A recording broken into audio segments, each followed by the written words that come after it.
오늘 민주당에서는 한동훈 대표를 향해 내일까지 해병대원 특검법을 내놓으라고 거듭 압박했습니다. 이재명 대표 사법 리스크 속에서 비명계가 몸풀이에 나서고 있는데요. 정치권 쟁점들 전문가분들과 하나씩 짚어보도록 하겠습니다. 이현종 문화일보 논설위원, 송영훈 국민의힘 대변인, 김진욱 전 민주당 대변인, 차재원 부산 카톨릭대 특임교수 나오셨습니다. 안녕하십니까? 안녕하세요. 첫 번째 주제 보겠습니다. 원래 오늘로 예정돼 있던 여야 대표회담이 이재명 대표의 코로나 확진으로 연기됐는데요. 이 대표의 건강 상태에 대한 오늘 민주당의 브리핑부터 들어보시죠. 대표님 상태는 나쁘지 않지만 이제 아직 퇴원하지 않으신 걸로 알려져 있잖아요. 업무 보고 내지는 어떤 현안 파악은 계속 되고 있는 걸로 알고 있습니다. 그리고 실무진 협상은 아마 물밑에서 계속되고 있긴 하겠지만 어느 정도 구체화되고 있는지 아직 알려질 상태는 아닌 걸로 알고 있습니다. 이재명 대표가 여전히 입원 치료를 받고 있고 또 퇴원이 확정되지 않았다고 합니다. 실무 협상 물밑에서 이어지고 있다고 하는데 여야 대표회담 언제쯤 열릴 것으로 예상되시나요? 그래서 아직 이재명 대표의 퇴원 일정이 확정되지 않았기 때문에 퇴원이 일단은 돼야 될 것 같고요. 그 상황 속에서 이번 주에 원내에서 굉장히 많은 현안들이 있습니다. 또 양당이 각기 정기국회를 앞두고 워크숍도 있고 그런 부분들이 있어서 아마도 빠르면 이번 주말 정도가 어떨까라는 이제 그 예상도 나오고 있습니다만 지금 정확한 일정은 일단은 양측의 비서실장 간에 실무 협의를 통해서 확정될 것 같습니다. 알겠습니다. 네, 지금 민주당에서는 해병대원 특검법 빨리 발의하라, 내일까지 하라 이렇게 국민의힘 압박하고 있고 법사위 극한 대치 상황이죠. 오늘 원래 예정이었다가 미뤄진 김에 설마 완전히 결렬될 가능성도 있다고 보실까요? 일단 국민의힘에서는요, 진정성 있게 실무 협의를 이어나갈 의지를 갖고 있습니다. 주목해서 보실 만한 장면 세 가지가 있는데 일단 지난주 목요일에 박정하 당대표 비서실장이 언론에 백브리핑을 하는 과정에서 나와 이해식 민주당 대표 비서실장 간에는 교신이 잘 되고 있다. 언론에서는 우리 두 사람 말만 믿어달라. 그리고 제3자가 얘기하는 것은 틀릴 개연성이 있다는 것도 알아주시라라는 말씀을 분명히 했고요. 그다음에 지난주 금요일에는 한동훈 대표가 이재명 대표에게 쾌유를 비는 과일 바구니를 보내지 않았습니까? 그리고 장동혁 수석 최고위원이 그 생중계에 대해서는 탄력적으로 정할 수 있다라는 입장도 라디오 인터뷰에서 밝혔습니다. 이렇게 국민의힘에서는 지금 대화에 대해서 진정성 있는 의지를 갖고 있기 때문에 그렇다면 이제 이재명 대표가 어떻게 변화된 모습을 보이냐 이게 중요합니다. 즉 탄핵, 특검, 청문회만 되풀이하는 정치를 22대 국회 내내 민주당이 해왔는데 이번 여야 대표회담에서는 정말 그런 것을 좀 끊어내고 특히나 특검에 관해서 어떤 답정너식 대화를 하는 그런 것을 의제로 요구하기보다는 정말로 민생에 집중하는 회담을 하겠다는 그런 의지가 있다면 여야 대표회담은 충분히 잘 협의될 수 있을 것이다. 저는 그렇게 예상해 봅니다. 알겠습니다. 이재명 대표가 코로나에 확진되면서 재판 일정도 줄줄이 연기됐습니다. 가장 먼저 결과가 나올 것으로 예상됐던 공직선거법 위반 혐의 재판이 연기됐고 또 위증교사 사건 재판도 기일이 밀렸다고 하는데 이렇게 되면 10월 초로 예정됐던 1심 선고도 좀 미쳐질 수가 있을까요? 그렇죠. 아무래도 이제 결심 공판이 일단 2주가 늦춰지면 전반적으로 결심 공판이 있는 이후에 한 달 내에 이제 마지막 선고가 이루어지기 때문에 아마 수년이 좀 될 것 같습니다. 되더라도 크게 어떤 시차적인 늘어지는 가능성은 저는 별로 없다고 보는데 어쨌건 이재명 대표 코로나 확진이 꽤 전국과 또 재판에 많은 영향을 미치는 것 같습니다. 만약에 코로나가 안 걸렸다면 아마 오늘 회담이 굉장히 전국에 중요한 또 분수령이 됐을 가능성이 높은데 이게 이제 연기되면서 굉장히 좀 힘겨루기가 있는 것 같아요. 그리고 이번 주가 되면 여야 간에 지금 28일 본회의라든지 충돌 지점들이 꽤 있습니다. 그랬을 경우에 마치 이게 여야 회담의 어떤 좀 분열의 어떤 좀 깨지는 그런 어떤 원인을 제공하지 않을까 하는 우려가 있고 또 하나는 이제 10월에 있을 이제 이재명 대표 재판 문제가 조금씩 지연이 되면서 이 부분도 좀 영향을 미칠 것 같은데 예전에 아마 이재명 대표가 후쿠시마 원전 오염수 문제 관련해서 그때 이제 26일인가요? 그때 이제 단식을 했지 않습니까? 그러면서 이제 당시에 체포동의안이 통과가 돼서 영장 심사를 하다가 결국 기각이 됐죠. 이번도 마찬가지로 10월이 어쨌건 이재명 대표에게는 꽤 중요한 어떤 한 달이 되지 않을까 그런 예상을 해봅니다. 네. 이재명 대표가 지금 입원해 있는 와중에 병상에서 윤석열 정부 독도 지우기 의혹 진상조사를 지시했다 이런 소식도 들어와 있는데요. 지금 전당대회에서 압도적인 득표율로 다시 대표가 되지 않았습니까?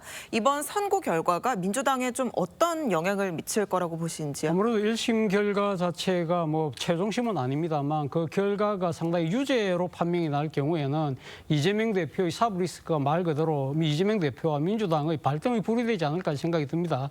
일단 뭐 유죄라고 하지만 그중에서 특히 정치인이기 때문에 일단 뭡니까 그 지금 피선거권의 박탈 여부가 가장 중요한 부분이기 때문에 특히 공직선거법 같은 경우는 100만 원 이상의 벌금형만 받아도 사실은 피선거권이 제한되기 때문에 차기 대선에 나갈 수가 없잖아요. 당장 지금 그러니까 국회의원직과 아마 당직까지 내려놓을 수밖에 없는 말 그대로 정치인의 생명이 끝날 수밖에 없는 상황이기 때문에 네. 상당히 그러니까 이 주목이 될 수밖에 없고 특히 그 지금 위정교사 문제도 사실은 지금 금고 이상의 형을 받을 경우에도 사실 똑같은 효과가 발생할 수 있기 때문에 상당한 아마 지금 심리적 압박감을 느낄 수밖에 없는 상황이고 특히 지금 공직선거법 같은 경우는 만약에 벌금이 그 100만 원 이상의 형이 최종적으로 선고가 될 경우에는 이재명 대표의 정치 생명뿐만 아니라 지난 대선 과정에서 민주당이 선거 보조금을 받아서 400억 이상의 돈을 또 쉽게 말해서 속된 표현으로 민주당이 토해내야 되는 그런 상황이기 때문에 민주당 위기감도 클 수밖에 없다는 것이죠. 제 개인적인 그 관점에서 봤을 때는 공직선거법에서 100만 원 정도를 받게 되면 아마 나름대로 안도의 한숨을 쉴 가능성이 높아요. 항소심 있는 데서는 좀 감형이 될 수도 있지만 만약에 300만 원 이상의 벌금형을 선고받을 경우에는 항소심, 상고심에서도 피해가 쉽지 않다는 위기감이 정말 현실화될 가능성이 크다는 생각이 듭니다. 알겠습니다. 이 대표 사법 리스크 속에서 비명계도 기지개를 펴고 있습니다. 김경수 전 지사 복권에 대한 민주당의 입장 먼저 한번 들어보시죠. 또한 김 전 지사가 앞으로 민주당과 우리 사회의 발전에 큰 역할을 해주시기를 기대합니다. 먼저 김경수 전 지사 연말 귀국을 앞두고 있는데 재등판 시점과 앞으로의 전략 어떻게 전망하시나요? 뭐 그들이 돌아온다고 할까요? 뭐 김경수 전 지사가 이제 아마 11월, 12월쯤이면 이제 귀국을 할 것 같습니다. 지금 현재 독일에서 일단 공부를 하고 있는데요. 아무래도 이제 그 시점이 이제 아까 좀 전에 사정 교수도 이야기했지만 이재명 대표의 10월 선고 그 이후에 이제 시점이지 않겠습니까? 만약 그 결과가 이재명 대표에 굉장히 불리하게 나올 경우에 아마 김경수 전 지사의 귀국 문제가 비명과 반명, 즉 친노와 친문 세력에게 굉장히 하나의 어떤 분기점이 될 것 같습니다. 결집할 수 있는 계기가 이제 될 수 있을 것 같고요. 벌써 이미 전직 의원들 중심으로 해서 초월회라는 모임이 만들어졌어요. 그래서 이제 서서히 어떤 모이기 시작하는데 아무래도 이제 지난 총선의 어떤 공천 탈락에 대한 패배감을 좀 잊고 서서히 이제 결집해 나가는 시간들이 있는 것이거든요. 여기다가 이제 김동연 지사의 움직임도 꽤 빨라지는 것 같습니다. 특히 이제 친문계 그다음에 친노계들을 본인의 경기도에 각종 직위함으로 인해서 서서히 이제 대선을 위한 행보를 시작하는 것 같습니다.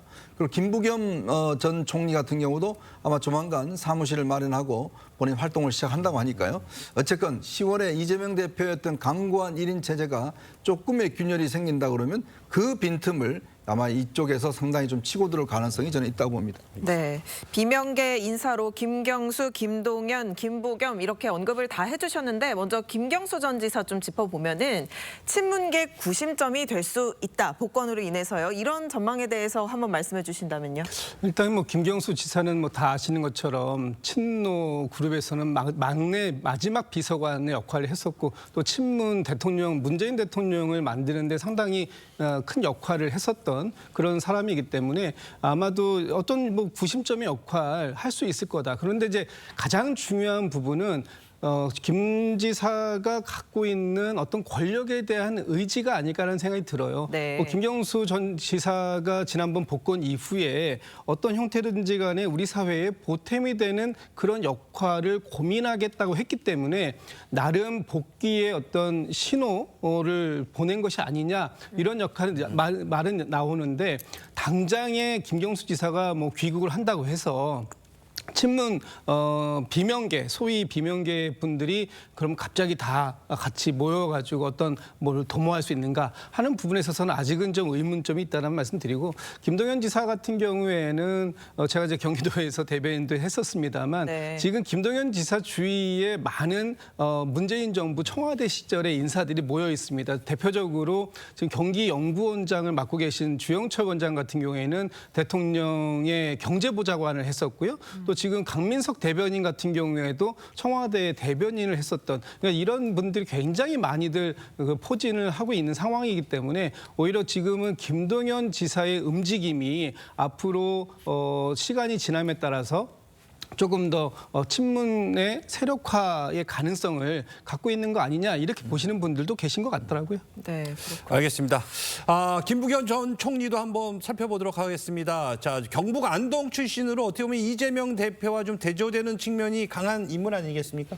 대조적인 측면이 있기는 한데, 문제는 김부겸 전 총리의 최근 행보를 보면은 결국은 이재명 대표의 일극 체제를 강화하는 데 일조했다, 이렇게 평가할 수 있는 분입니다. 왜냐하면은 지난 22대 총선 과정에서 상임공동선대위원장으로 결국 등판을 했잖아요. 그러면서 김부겸 전 총리가 선대위원장으로서 이렇다 할 존재감을 보여주지 못했습니다. 즉 당내에서 여러 공천 과정에서 문제가 되는 인물들이 있었는데 그분들을 정리하는 데 있어서 어떤 선도적인 역할을 못했거든요. 대표적으로 양문석 의원, 김준혁 의원 결국 당선됐습니다만 얼마나 논란이 많았습니까? 그런데 상임선대위원장이 이런 분들에 대한 공천 논란조차 정리를 못했어요. 그러면서 결국에는 이재명 대표 체제에서 총선에 크게 승리를 하는 데 있어서 일종의 들러리 역할을 했다는 평가까지 나오고 있는 실정입니다. 그렇기 때문에 독자적으로 어느 정도나 추동력을 가질 수 있는지 의문이고, 그다음에 민주당에서 이른바 친문의 후계자라고 불리는 분들, 김부겸 전 총리나 김경수 전 지사에 대해서 제가 꼭 드리고 싶은 말씀은 어떤 당에서 비주류가 되면은 굉장히 상대적으로 온건해 보이는 착시 효과가 있습니다. 그런데 친문이 몇 년만 거슬러 올라가 보면, 자, 문재인 전 대통령이 대선 경선 과정에서 뭐라고 했습니까? 자신들의 강성 지지자들이 보내는 그 문자 폭탄에 대해서 경쟁을 흥미롭게 만들어주는 양념 같은 거, 이렇게 얘기를 했었죠. 그리고 김경수 전 지사는 뭐 8,800만 회에 달하는 드루킹 댓글 조작의 몸통이고요. 그러니까 이런 분들이 다소간 온건하게 보이는 것은 현재의 친명계가 너무나 강경하기 때문에 일종의 상대적인 착시 효과가 있다. 이 부분을 꼭 말씀드리고 싶습니다. 그렇군요. 지금 검찰의 경우 문재인 전 대통령 가족 관련 수사에 속도를 내고 있지 않습니까? 그런데 민주당 지도부가 뚜렷한 거기에 대한 입장을 내고 있지는 않는데, 지도부가 친명 일색이어서 그런 걸까요? 글쎄요. 뭐 일단 지금 문재인 전 대통령의 이제 전사이죠. 전사위와 관련된 취업 문제와 관련해서 이 부분에 대해서는 상당히 지금 검찰이 상당한 힘의를 갖고 지금 수사를 하고 있는 만큼 향후 결과가 지금 어떻게 나올지를 지금 사실 속단하기 쉽지 않은 상황이기 때문에 민주당 쪽에서도 상당히 조심스러운 측면이 분명히 있는 것 같고요. 방금 앵커께서 지적하신 것처럼 친명이냐 또 친문이냐는 그런 정치적 프레임에 따라서도 약간의 일종의 관점의 차이, 그리고 지금 사안을 바라보는 일종의 정치적인 여러 가지 그 파장에 대한 일종의 영향 자체가 아마 평가가 다를 수 있다는 측면은 듭니다만, 그럼에도 불구하고 일단 지금 민주당 입장에서는 전직 대통령에 대한 일종의 여기 가족에 대한 이 계좌를 거의 전부 다 들춰보는 식은 상당히 그러니까 이 정치적인 의도가 단분이 담겨 있다는 이야기는 계속적으로 해왔기 때문에 아마 좀 더 상황을 보고 난 뒤에 이 지금 검찰의 수사 자체가 상당한 그러니까 결말을 가질 수 없을 정도의 일종의 정치적 의도가 불거진다고 한다면 민주당도 그때는 뭔가 강한 정치적인 입장을 보이지 않을까 하는 생각이 듭니다. 일단은 관망의 단계인 것 같습니다. 자, 지금 민주당 같은 경우에는 이재명 1인 체제, 또 여기에 또 강성 지지층들의 어떤 전폭적인 지지를 받고 있지 않습니까? 근데 이제 1심 결과에 따라서는 본인의 의지든 타의든 이 비명계 잠룡들의 행보, 그리고 또 이 친명과의 대립 가능성이 있을까요? 아니면 여전히 경고할까요? 일단 원래 이제 아주 강하면 잘 부러지기 쉽다는 이야기가 있죠. 친명 체제가 가지고 있는 저는 한계점은 뭐냐면 굉장히 강고하다는 거예요. 그거는 한편으로 이야기하면 잘 부러지기 쉽다는 그런 의미도 있을 겁니다. 왜냐하면 외부의 어떤 충격에 의해서 굉장히 약화되는, 그러니까 좀 유연한 조직이라든지 좀 어떤 비주류도 함께 포함하고 있는 정치적 이렇게 경우에 외부의 어떤 이게 오더라도 견뎌낼 수 있는 유연성이 있습니다. 근데 지금 이재명 대표 같은 경우는 워낙 1인에게 지금 기존 의존하는 게 굉장히 많습니다. 지금 이번에 최고위원 구성을 보시면 5명 전원 다 사실은 정말 이재명 대표를 위해서 온갖 충성을 맹세한 분들로 다 채워졌잖아요. 근데 만약에 그런 상황에서 이재명 대표가 뭔가 어떤 조금의 어떤 문제가 생긴다. 예를 들어서 뭐 지금 좀 전에 이야기하신 대로 선거법 위반, 위증교사 등등이 이거 좀 이상한데라고 이제 됐을 경우에 그만큼 회의론도 빨리 올 수 있다는 이야기거든요. 그래서 아마 저는 제가 볼 때는 아마 장외에 있는 이제 반명계들이라든지 이런 분들이 꽤 빨리 움직이고 있는 것 같습니다. 그건 아마 국민들을 보시기에도 이재명 대표밖에 없다라고 했지만 만약에 그럴까라는 이제 의심이 생긴다 그러면 민주당 지지자분들도 다른 대안을 지금부터 마련해야 되지 않을까 뭐 이런 생각이 많이 들 겁니다. 우리가 지금 미국 선거를 보면 바이든 대통령이 뭐 강고하게 가다가 결국 이제 지금 해리슨 부통령이 이제 올라오면서 새로운 또 지금 정기가 마련되고 있잖아요. 예. 뭐 그런 사례를 보더라도 과연 혼자의 힘으로 끝까지 갈 수 있을까에 대한 우려 이것이 오히려 더 이 반대 진영을 좀 키우는 그런 효과도 있지 않을까 싶습니다. 알겠습니다. 다음 주제 또 가보도록 하겠습니다. 오늘 민주당에서는 한동훈 대표를 향해 오늘이라도 특검법을 내놓으라고 목소리를 높였습니다. 그 목소리 먼저 한번 듣고 오시죠. 한동훈 대표의 취임 한 달 성적표가 기대 이하입니다. 본인 지지율, 대통령 지지율, 당 지지율까지 동반 하락하는 트리플 쇼크 국면입니다. 이젠 여당의 대표인이 용산 눈치 볼 게 아니라 용산과 떨어져 회담 성과를 챙겨야 합니다. 반바지 사장 허수아비 대표가 아니라면 한동훈표 최혜병 특검법을 오늘이라도 내놓으십시오. 답답한 거부권 전국을 돌파할 힘이 있다면 여당 혁신의 내실로 보여주십시오. 지금 보신 것처럼 민주당에서는 한동훈 대표가 허수아비 대표가 아니면 빨리 해병대원 특검법을 내놓으라고 지금 압박하고 있습니다. 박찬대 원내대표가 제시한 한동훈표 해병대원 특검법 제안 시한이 내일인데 한 대표 어떻게 가능할까요? 일단 국민의힘이 왜 민주당에서 일방적으로 설정한 시한, 뭐 일주일이 됐든 여덟이 됐든 그 시한에 얽매여야 되는지 대단히 의문이 아닐 수 없습니다. 그리고 민주당은 지금 국회에서 압도적인 힘을 갖고 있습니다. 정말로 제3자 추천 특검, 그중에서도 대법원장 추천 특검을 민주당이 진정성 있게 수용을 하는 것이라면 오늘이라도 당장 국회 의안과에 가서 수정안 내면 됩니다. 그리고 늘 해왔듯이 법사위에서 가결하고 국회 본회의에서도 통과시키면 되지 않겠습니까? 그런 것은 하지 않으면서 지금 말로만 국민의힘을 압박하면서 수용을 하는 것처럼 하고 있는데, 자, 국민의힘은 민주당처럼 이재명 대표 1급 체제로 되어 있는 정당이 아닙니다. 민주당은 이재명 대표가 말 한마디 하면 그것이 당론이 되고 법이 됩니다만 국민의힘은 엄연히 당내 민주주의가 살아있는 정당이고 여러 의원들께서 사실은 이 특검 문제에 대해서는 첨예한 현안이기 때문에 여러 달 동안 정립된 자신들의 정견을 가지고 있습니다. 그러면 한동훈 대표가 그 의원들을 개별적으로 만나서 설득하고 의견을 듣고 수렴하고 하는 과정을 충분히 거친 다음에 당론으로 모아가야 되는 것이거든요. 그것을 위해서 시간이 필요한 것인데 저렇게 답정너식으로 일방적으로 촉구하는 모습을 보면서 국민들께서 어떻게 정치가 복원될 것인가에 대해서 좀 걱정을 많이 하실 것 같습니다. 네, 말씀하신 것처럼 이 제안 시한 박찬대 원내대표가 그때 9일 전에 일방적으로 열흘 안에 가져와라 이렇게 일방적으로 이야기한 거죠. 그래서 한동훈 대표는 좀 뜬금없다는 입장인데요. 들어보겠습니다. 민주당은 한 손으로는 이미 자기들이 냈다가 거부권으로 거부된 그런 이 위헌성이 강한 특검법보다도 훨씬 더 위헌성이 강화된 흉기 같은 법안을 바로 즉시 내놨잖아요. 한 손은 그러고 한 손으로는 마치 제가 낸 대법원장 특검법안도 받아들일 수 있을 것 같은 말씀을 하셨습니다.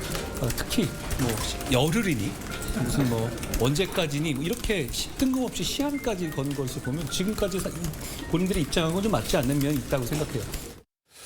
민주당에서는 내일까지 시한이 남아있는 만큼 일단은 기다리겠다 이런 입장이고 한동훈 대표는 뜬금없다 이렇게 맞서고 있습니다. 어떻게 판단하십니까? 그래서 민주당이 언제 국민의힘 뜻을 따르는지 모르겠습니다. 지금 특검법 내면서 민주당하고 협상을 한번 했나요? 국민의힘하고 협상을 한번 했나요? 의견을 물어봤나요? 지금 21대 본인들 해서 그냥 통과시켰고 또 또 거부권 행사돼서 결국 폐기가 됐습니다.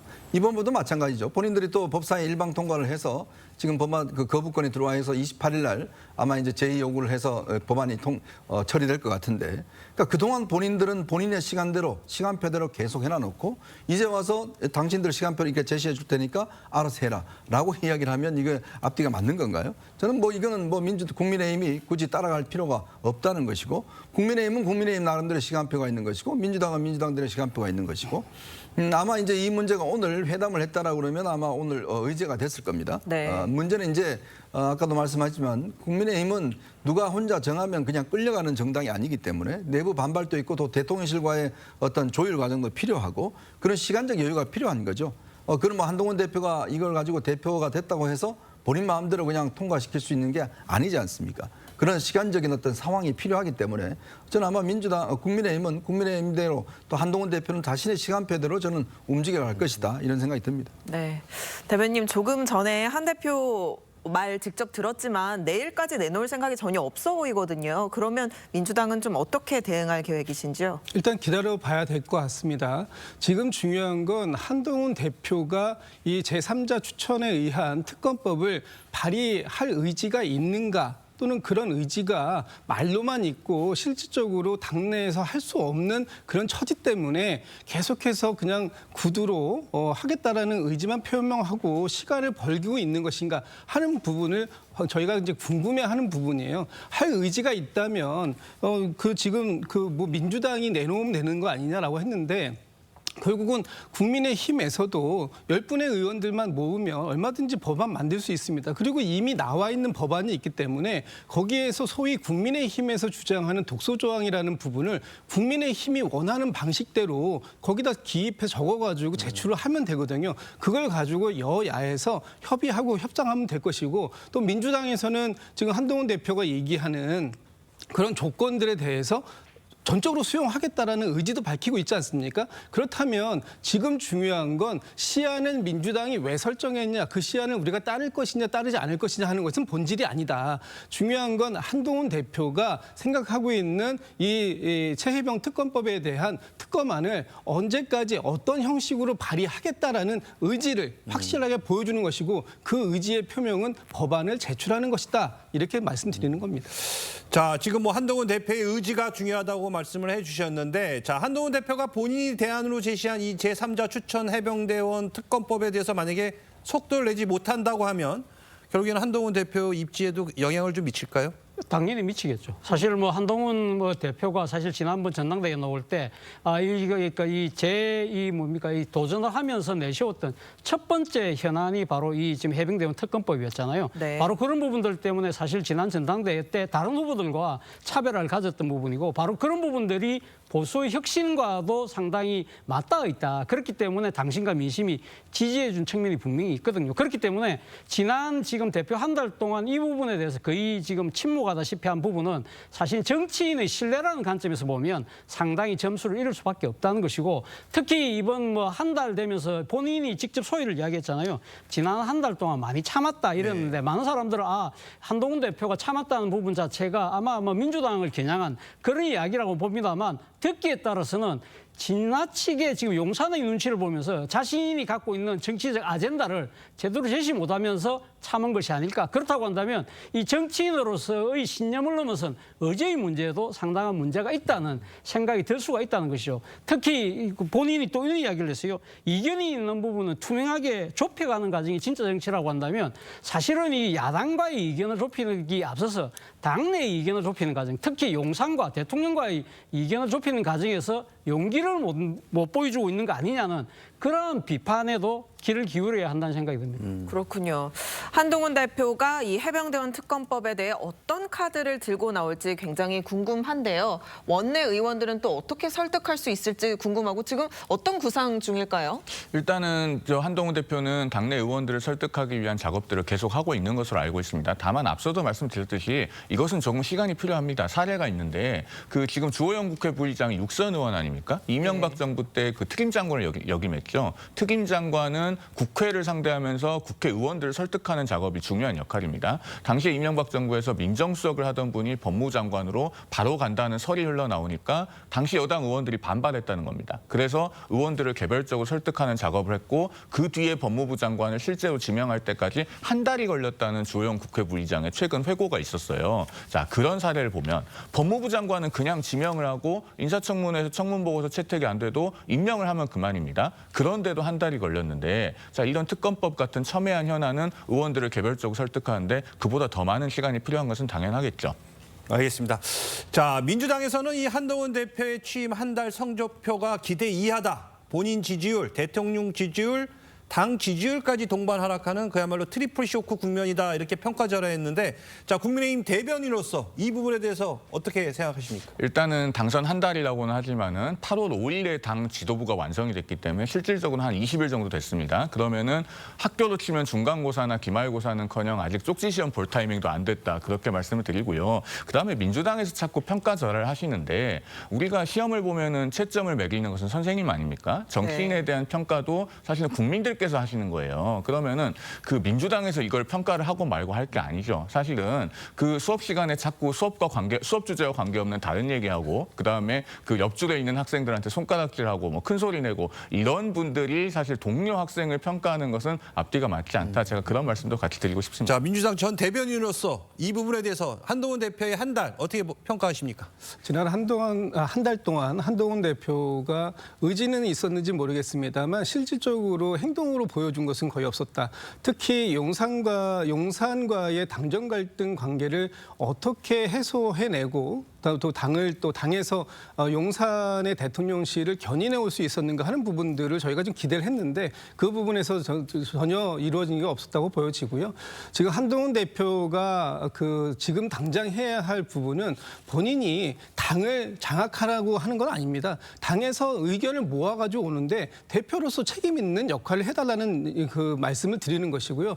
그 첫 번째가 이 최혜병 특검법에 대한 본인의 또 그 공약도 있었지 않습니까? 또 대통령실을 설득시키기 위해서 지금 물밑에서 어떻게 노력하고 있는지 모르겠습니다만 그런 노력들이 이제는 가시적으로 성과를 보여야 할 때이지 여전히 물밑으로만 노력할 때는 아니다. 이런 말씀 드리겠습니다. 그렇군요. 조금 전 2시부터 국민의힘과 정부 대통령실이 고위 당정협의회를 열어서 추석 민생 대책을 논의하고 있는데요. 한동훈 대표 지금 줄곧 민생에 방점을 찍는 행보를 보이고 있죠. 그 전공희 대표와 별도로 통화도 했다. 이런 보도도 지금 나와 있던데 앞으로 행보 좀 어떻게 돼야 된다고 보십니까? 아마 이제 지금 국민적 민생 현안들이 굉장히 시급한 게 많습니다. 아까 이제 좀 전에 지적해 주셨지만 의료 이 정원 문제 관련해서 지금 이게 의대 공백 현상이 지금 일단 응급실 중심으로 일단 나타나고 있어요. 특히 지방 응급실 같은 경우에도 굉장히 좀 심각하게 나타나고 있고요.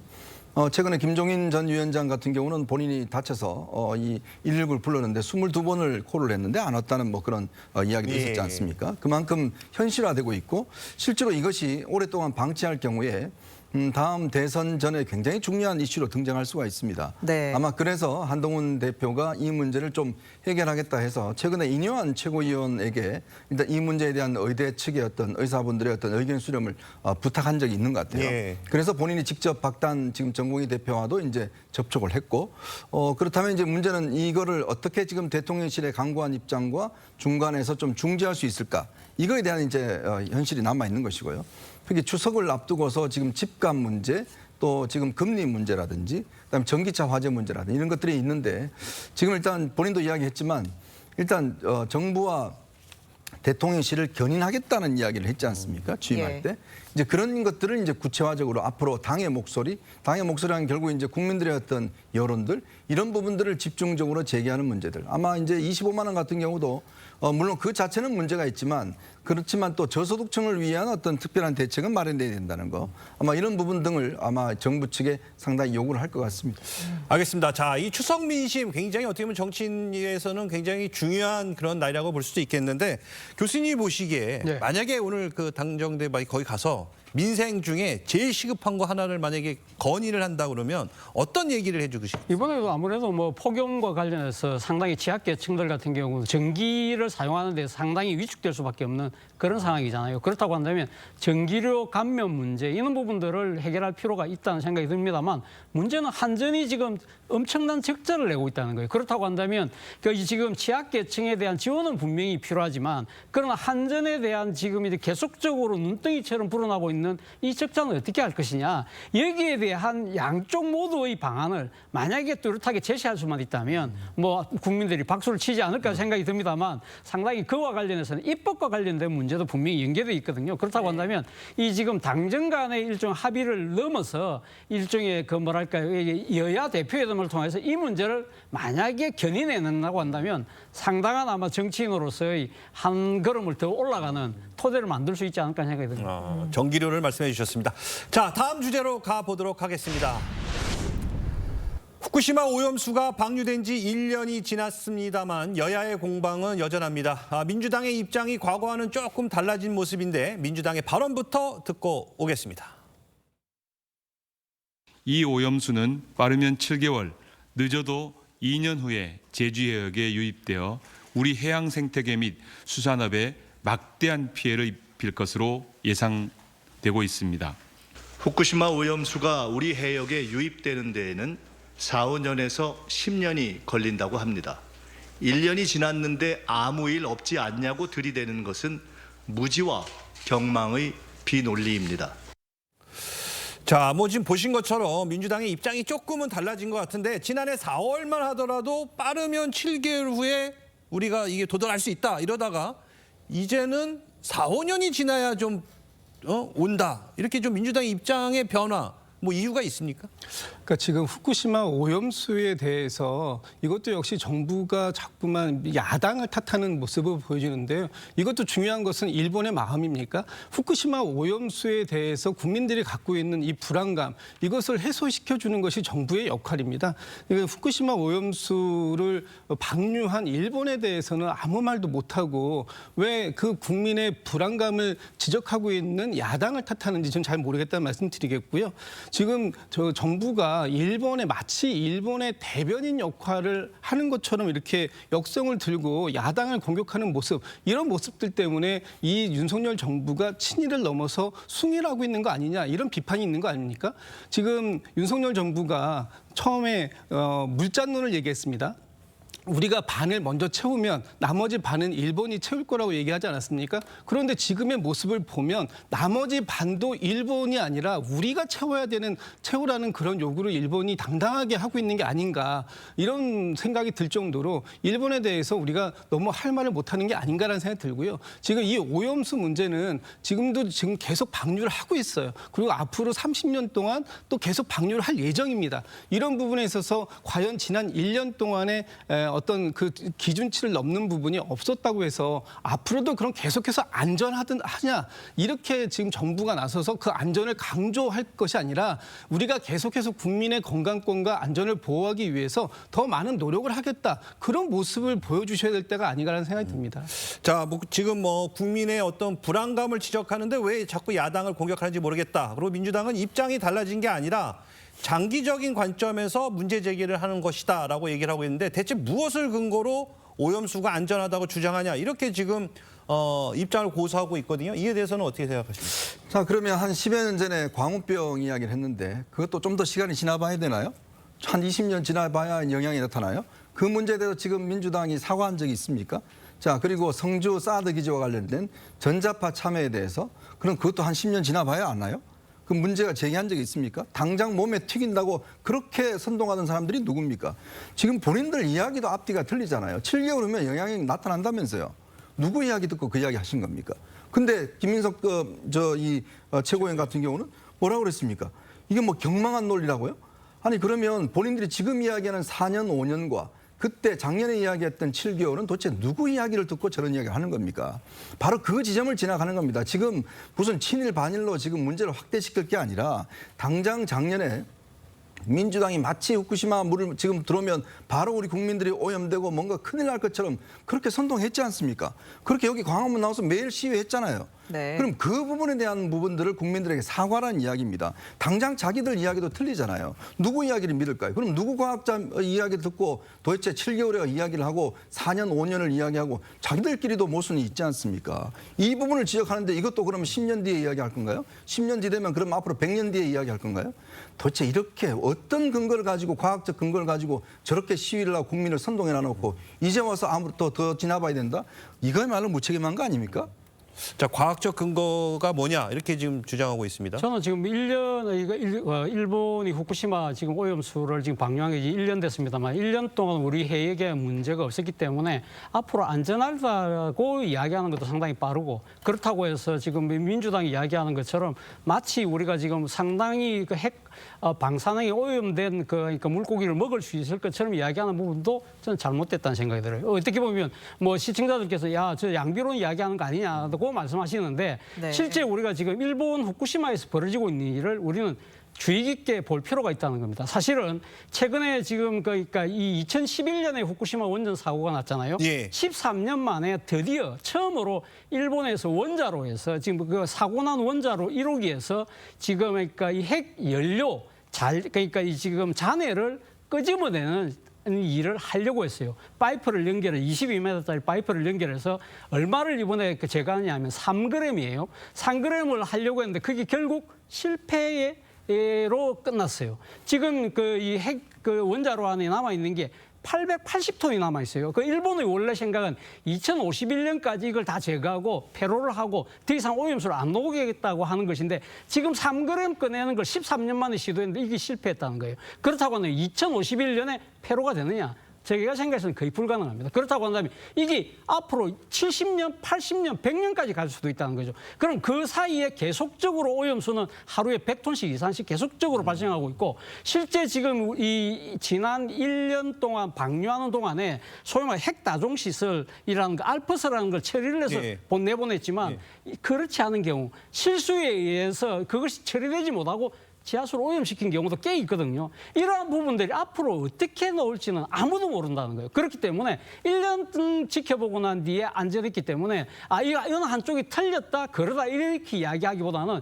지금 현재 제가 생각했을 때는 우리나라가 일본이 지금 지금 사고난 원자로를 지금 폐로하는 문제에 대해서 네. 일본 스스로 기술이 모자란다고 한다면 우리도 힘을 보태겠다. 우리도 뭐 소위 말하는 로봇 기술이나 이런 걸 통해서 돕겠다는 식으로 해서 원인 제거를 하는데 국제적 공조를 하는데 저는 좀 더 초점을 맞출 필요가 있지 않나 생각이 들어요. 네. 우리 차 교수님께서 알프스 얘기 잘 해주셨는데요. 이 알프스라고 하는 게 이제 원전의 그 다액종 제거 설비 아닙니까? 예. 자, 2011년 3월에 일본에서 동일본 대지진이 일어났을 때 당시 후쿠시마 원전에서는 이 알프스가 가동이 안 됐습니다. 그래서 하루 평균 300톤씩 약 1년 가까이 처리되지 않은 오염수가 그대로 바다에 방류가 됐어요. 자, 우리 해역에 빠르면은 7개월 만에 도달한다더니 민주당이 이제는 말을 바꿔서 4, 5년에서 길게는 10년까지 걸린다고 합니다. 자, 제가 좀 전에 2011년이라고 말씀드렸죠. 그러면은 동일본 대지진 당시에 아무런 처리를 거치지 않은 오염수가 하루 300톤씩 1년간 방류가 돼서 우리 해역에 오고도 남을 만한 시간이 지났습니다.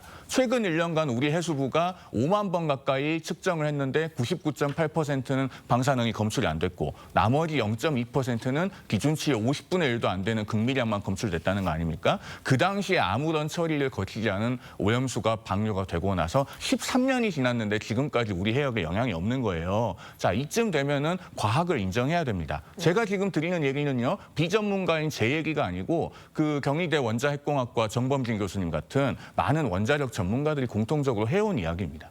네, 여기서 정당 입장들도 한번 들어보겠습니다. 국민의힘은 민주당을 향해서 괴담 정치 종식해야 한다 목소리를 높이고 있는 반면 민주당은 일본 대변인 역할을 정부가 자처하고 있다 비판했습니다. 이어서 들어보시죠.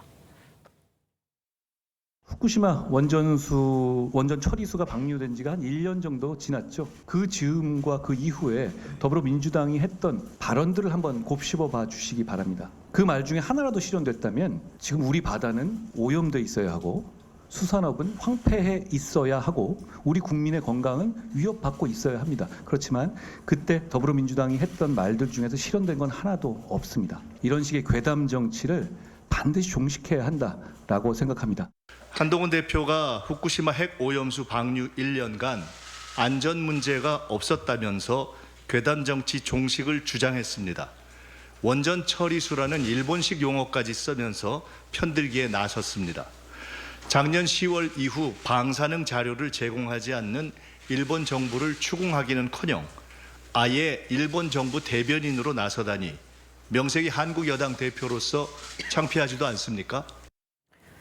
네, 민주당이 지금 정부를 향해서 친일 프레임으로 역공을 펼치고 있는데요. 조금 전 김민석 최고 말처럼 한동훈 대표가 원전 처리수라는 용어를 썼는데 이걸 두고 일본 정부 대변인이냐 이런 식으로 공격을 했는데 뭐 어떻게 보시는지요? 지금 이게 가장 대표적인 겁니다. 지금 우리는 이 방송에서도 오염수라는 표현을 쓰고 있지 않습니까? 그런데 처리수라는 표현을 지금 한동훈 국민의힘의 대표께서 쓰고 계세요. 저 처리수라는 표현은 일본에서 쓰는 표현입니다. 그러니까 우리가 지금 저게 오염수가 맞는 것이냐 아니면 이게 뭐 알프스를 통해서 처리한 처리수가 맞는 것이냐 하는 부분도 우리 국내에서는 아직도 이견들이 있는 상황이에요. 이런 상황에서조차 네. 우리의 지금 이 이견을 정리되지 않은 상태에서 일본의 표현을 그대로 무비판적으로 가져다 쓰는 부분들에 대해서 야당에서 지적을 하는 것이고요. 그동안 우리 정부가 뭐 이런 부분들에 있어서 미흡하게 대처한 부분에 대해서 반성하지 않고 야당을 탓하는 것보다는 지금이라도 야당이 그동안 문제 제기를 하지 않았다면 일본에서 이렇게 강력하게 어떤 대응책을 한다든지 매일 검사를 한다든지 아니면 우리한테 이 정보를 알려주는 노력을 했겠습니까? 그나마도 지난 2월부터는 일본에서 우리 정부에게 알려주는 정보를 알려주지도 않고 있어요. 아까 이현종 위원님께서 2011년도에 광우병 사태 말씀 주셨는데 예. 그 당시에 국민들이 촛불을 들은 효과가 뭐였냐면요. 당시에 30개월령 이상의 소고기가 수입되던 것을 지금 30개월령 이하로 저기 소고기가 수입되고 있는 거 아닙니까?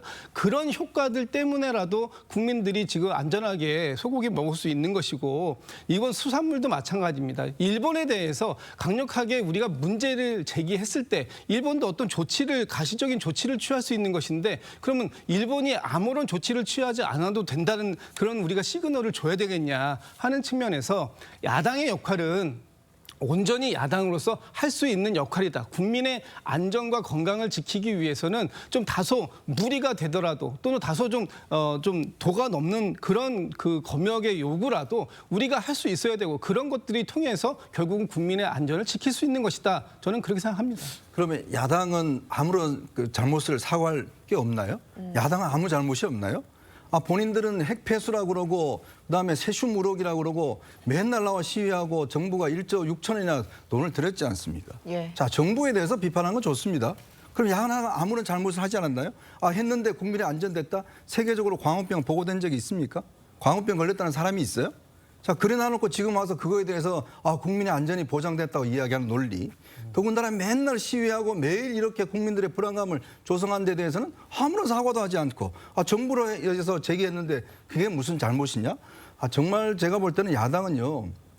무조건 비판할 수 있는 자유가 아닙니다. 지금의 야당은 정말 입법권을 장악하고 있는 절대 야당이지 않습니까? 그렇다면 본인들의 잘못이라도 최소한 뭐라도 인정해야 될 거 아니겠습니까? 정부만 탓하지 말고. 알겠습니다.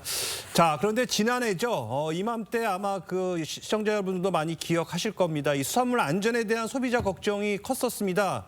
지금은 1년 전과는 좀 다른 모습이라고 하는데 상인들의 목소리도 한번 일단 들어보시죠.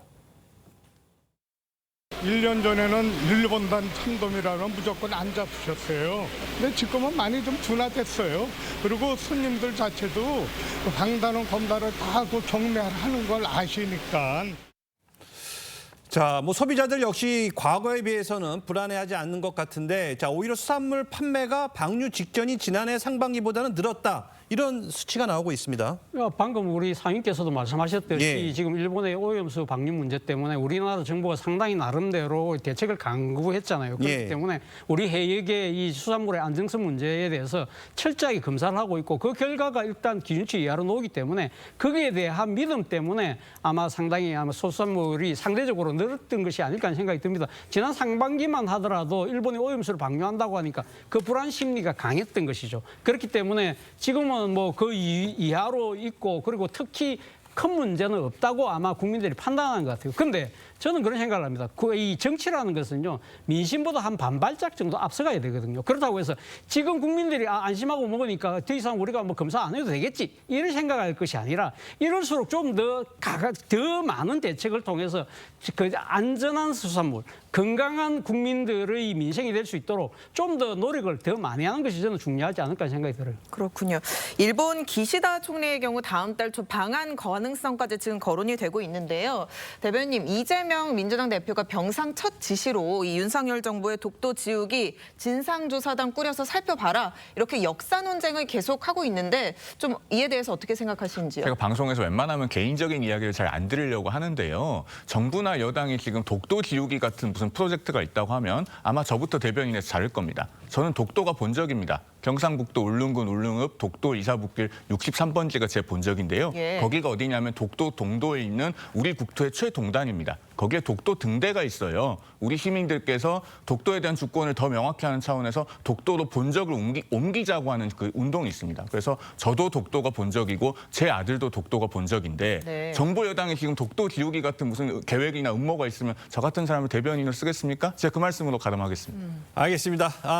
지금까지 정치권 쟁점 짚어봤습니다. 감사합니다. 감사합니다. 감사합니다.